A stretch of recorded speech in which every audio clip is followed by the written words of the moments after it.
stage where there has emerged in the market space a dominant design. And what you then have is people now improving on that dominant design.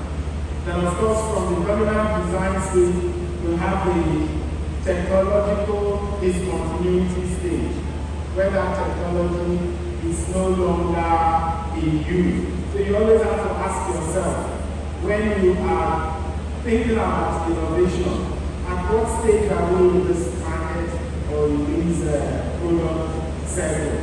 Are we at that point where consumers are already thinking of a new product? Or are we at the stage where the market is evolving, it's still nascent? There hasn't been any dominant design, there hasn't been an established or an incumbent. So you need to ask yourself those questions, because frankly, that will determine the sort of strategy you adopt in innovation. There are also the things you have to bear in mind when you're thinking about innovation, the characteristics, things you must do. When you are in an environment and you're thinking about a component, let's say for example, a component innovation, there are basic principles that should guide that space. The first one is to make sure that you're in an environment where you have an open communication. You are in an environment where the tolerance for failure is very high. Okay? So that you are, the best ideas don't just happen sometimes as an event. It also undergoes a lot of inspiration. But remember that I said I'm going to talk to you about two types of leadership. And I felt that I should start with the strategic leadership model, which is the market leadership. Now the second type of leadership I'd like to talk to you today about is the business leadership, which is like the organizational leadership. And this is the leadership that Tony Robbins defines as the ability to influence, inspire, and help others achieve their best selves. Helping them to build their skills and also achieve their goals. And usually, this usually takes place in an organization where you're being led or you're actually aspiring to be a leader yourself. Now the key things that you have to bear in mind as a leader is that you have to first of all organize your thoughts to understand clearly what your vision is. You have to know if you're going to lead, you must necessarily have a destination. The act of leadership connotes movement. It connotes taking a people from a particular position to a future desired position. So, whereas it is instructive to understand what your vision is and to define it and make sure that that vision is also clear among your team members. What is even critical is the management of that journey, moving from one point to the desired future point. And that sort of leadership requires a number of skills, one of which you must possess is emotional intelligence. Emotional intelligence speaks to value proposition. So usually, if you were thinking about establishing a business, the typical thing you see is basic business plan is you talk about your vision, your strategic objective, and then the next thing that will follow, even before your strategy, will be your core values. We talk about those values that will sustain the growth even when you have achieved that. And that comes a lot from leadership. So we're talking about those skills or character that you must possess in order to lead either in the marketplace or in the business or even in your family. The idea of having an emotional intelligence, I'll try to decompose them. There are actually 5 individual components that you must possess in emotional intelligence. The first one is self-awareness. To be self-aware is for you to understand as a person your strengths and weaknesses. You must be able to know that, and indeed, this particular character, this particular skill is one that you can actually apply even when you innovate. Because what it does is it enables you to diffusion know-how. You understand that in order for you to win in the marketplace, you need to spread the know-how, you need a spread of know-how, you need to make sure that you have people with different skill sets to work with. So as a member of the team, you need, if you have a self-awareness, it makes you understand that in this area, perhaps when we talk about design thinking, you try to understand the way you create or generate ideas. You understand that you might be strong in certain areas. Maybe you're someone who is very familiar with software, but you need someone who is structural, someone who will design the hardware part of things. So being self-aware helps you to understand where your strength and weakness and your emotional triggers as well. And I must also add your values. Values are important for young people who are aspiring to grow, become an entrepreneur through technology. You must understand that all this will work effectively with the right value. If you have the right value, and that speaks to your self-discipline.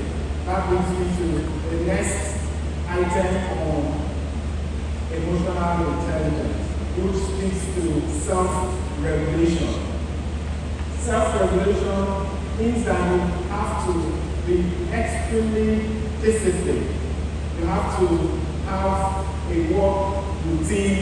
You need to know when to either wake up in the morning and start. So once you have set out a clear vision as to what you want to achieve, you then need to imbibe these qualities that I'm talking about to help you navigate through that journey to the desired destination.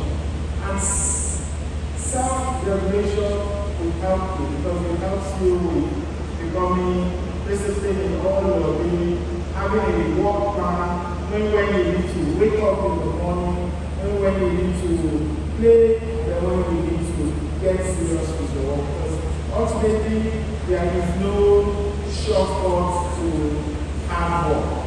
You must work extremely hard to achieve that desired.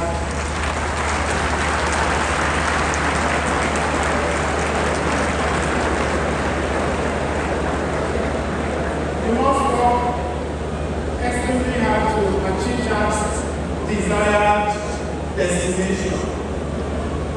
And then the top thing on the emotional intelligence we have is empathy. Right? You have to be able to be be sensitive to those that you work with and those that you are aspiring to lead. In order for you to get them to buy into that desired destination, you must make sure you treat them as people you understand their pains. So it's not a relationship that would be driven by just reward and punishment. So empathy, building that empathy skill helps you with that. You also have motivation, right? You need to be essentially motivated to drive any of these leadership, whether in the market space or in the organizational space. You need to be able to be what? Self-motivated. Okay? You need to be self-motivated, and then finally you have to have social skills. Now social skills, of course, your social ecosystem, your growth and your success in life will likely depend on how you are able to manage your relationship with other people, and how you are able to build those network of relationships. So it's important that we invite those leadership character that I just mentioned. I try to decompose them in the 5 individual components of emotional intelligence. We could also talk about the style of leadership. Now, this is something that a discussion I had with the medical and dental students, the Medical Research and Humanitarian Society that I delivered a lecture on Saturday, right?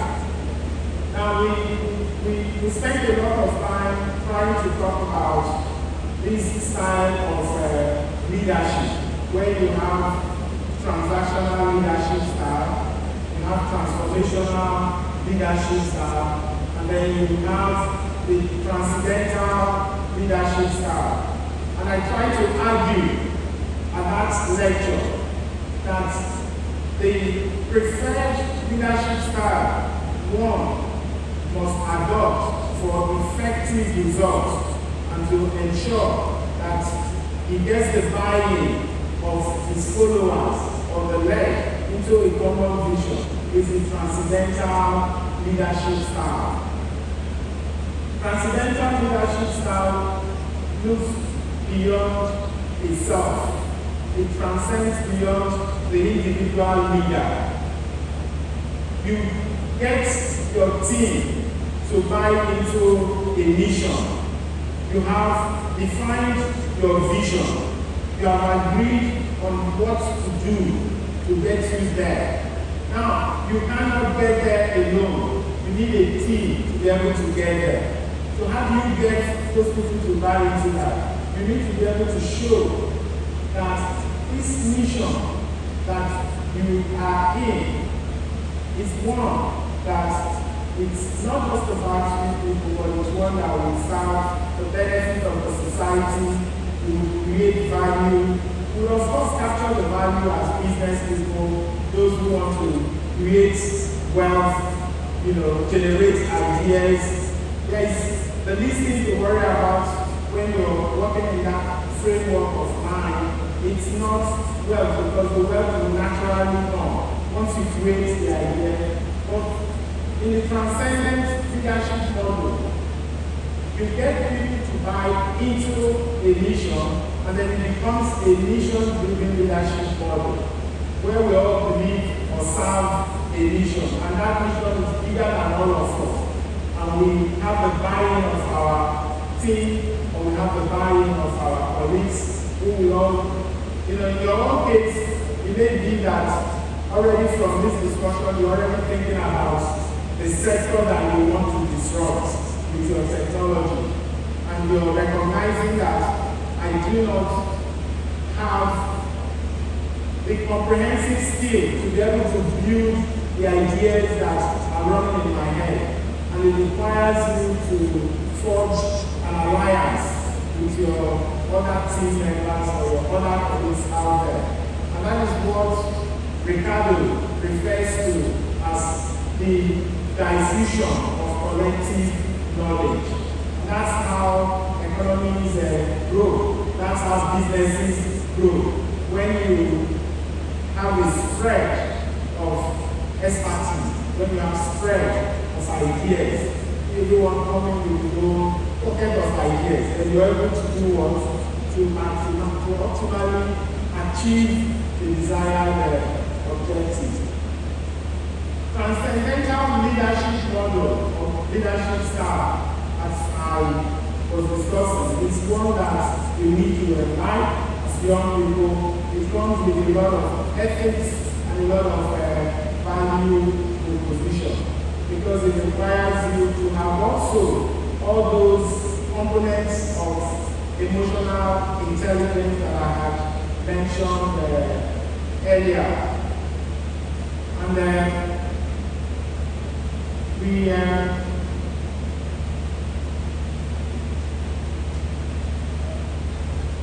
so we're just going to touch the deep.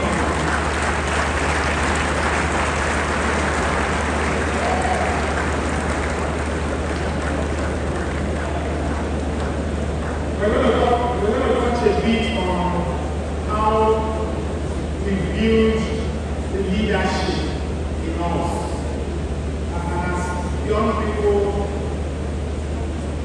I'm sure you're going to be interested in understanding how we build the leadership in us. When Williams was speaking earlier on, when he was making those generous remarks, he talked about how we had known for over 18 years and how he would, when he inquired about what it was I was doing, he would be told that I'm somewhere either in the US, in Europe, or the United Kingdom studying. That's actually true. He didn't lie about it. And frankly, if you're thinking about leadership, you must imbibe that attitude of continuous and never-ending learning. Continuous and never-ending learning. And frankly, maybe I should just give you a short story of my background, how I have also been able to apply this continuous and never-ending learning, how I've also applied the disruptive innovation in a business model to disrupt the industry where I play. As you already know, I am the CEO of Pinnacle Oil and Gas.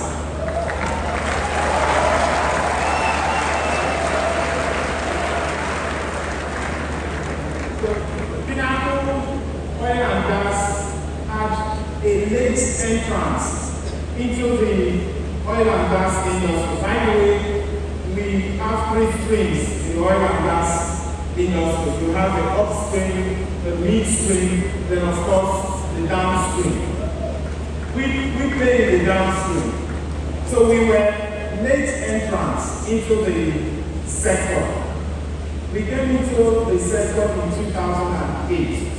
At that time, the oil and gas downstream sector is an already established sector with over 100 years.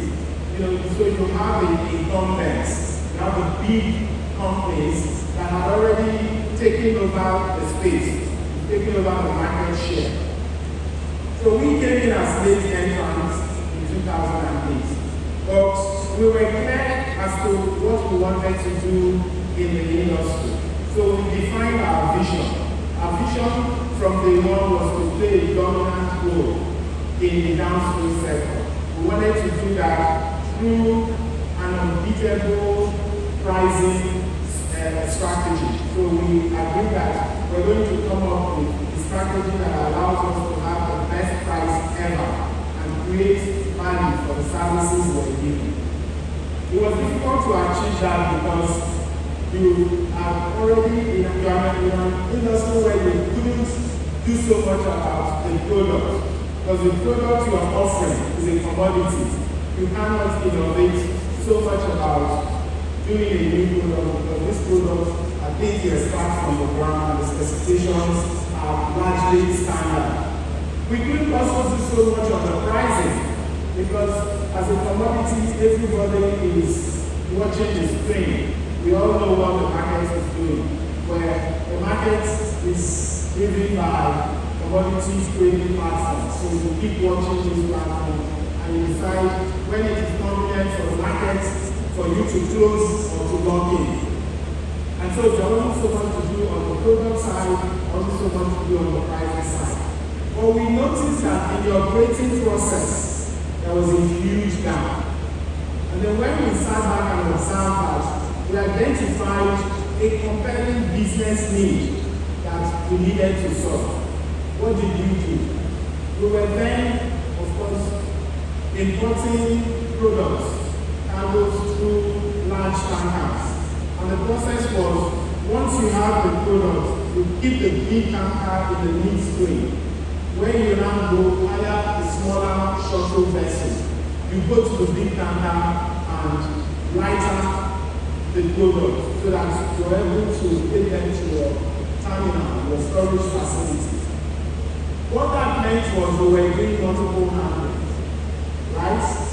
Multiple handling was the process. Firstly, we would pick up the cost on the mother vessel, the big vessel that is in the midstream. And then we would also pick up the cost of the shuttle vessel that would go to lighter the big vessels. What did we do? We felt that we could disrupt that particular sub-optimal way of doing things. So we decided that we were going to innovate, and so we came up with different options. We generated several ideas, evaluated them, and decided on the best option. The best option for us was where we had to now build a mooring facility in the middle of the sea. We had some, using technology again, have some facilities that sit in the middle of the sea where we keep those big tankers. We had to run subsea pipelines of over 40 kilometers to the terminal. So we now no longer have to do those multiple handlings. We do no longer need to hire shuttle vessels. We also no longer need to have those big vessels enduring demurrage. We now could discharge those big vessels that typically takes the industry 32 days to empty. We can do it now in 48 hours.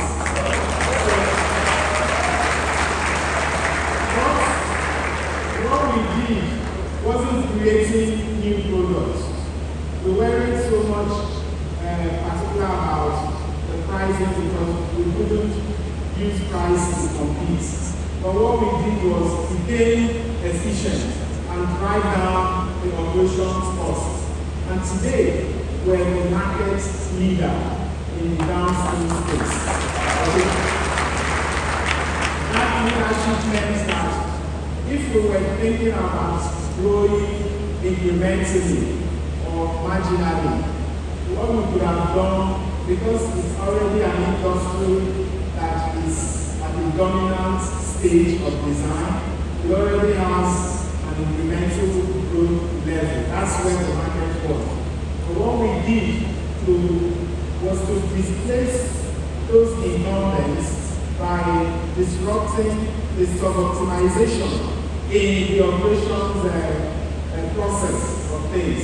So what I wanted to emphasize by that story is what we should achieve by continuous and never-ending learning.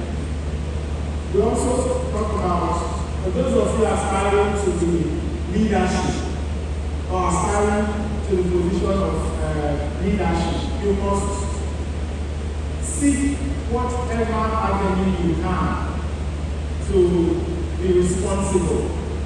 or to provide services. So see whatever opportunity, whatever avenue, it could be becoming a student union president, it could be becoming a leader in your church association, even in the families, because at the time you're able to influence, inspire, and make others become their best self. You already want a leader. Okay? So look for any opportunity to play that leadership role. We've talked about how you have to be able to communicate openly after an open channel of communication. Learn to do what? Learn to listen. Learn to listen, and once you are faced with a number of options, you also have to be decisive. You have to have the courage to make a decision. I hope that this short time I've spent with you, I've been able to show you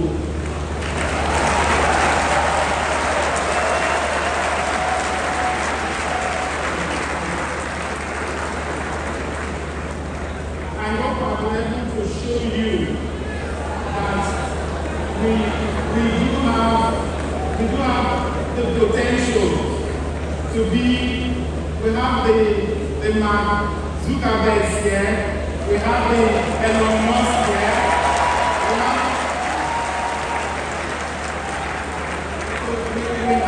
we have all of you here. There will never have been a better opportunity or indeed a better place to innovate like we have in this country, where a lot of the things we do, we still do them suboptimally. Your job now is to invite the design thinking model framework, which is something like, to define the business problem, to look at the compelling business in all sectors. For us, who have indicated our interest to serve our people, moving from the corporate sector now to serve in the public sector.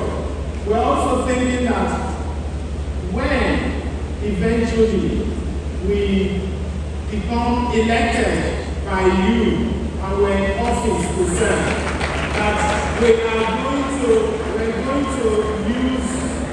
going to use our background. We're going to use technology to do what? To develop our economy. So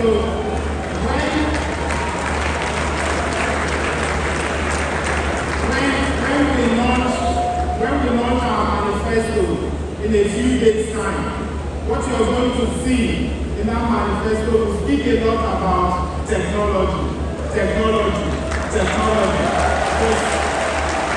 We believe that the key driver, as Ricardo said in their work, the key driver of any economic growth of any country, region or businesses is what? Technology.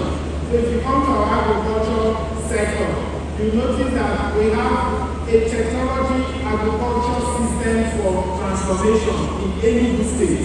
That's what we're going to do, and it's going to be technologically enabled across all our sectors.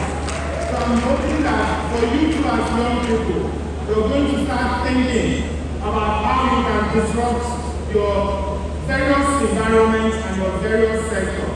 Identifying the compelling business problems that you need to solve, ideating, creating or generating ideas on how to solve those business problems. And I tell you what, sometimes you can have multiples of them. And sometimes I talk about the transition of collective know-how, getting a lot of people, and that's why teamwork is very critical. Bringing in a lot of people, explore, generate ideas, and then do what? Evaluate them. These are basically the framework of design thinking. So I hope that these few minutes that we spent talking about this leadership have inspired you and have charged you. So I wish you guys a fruitful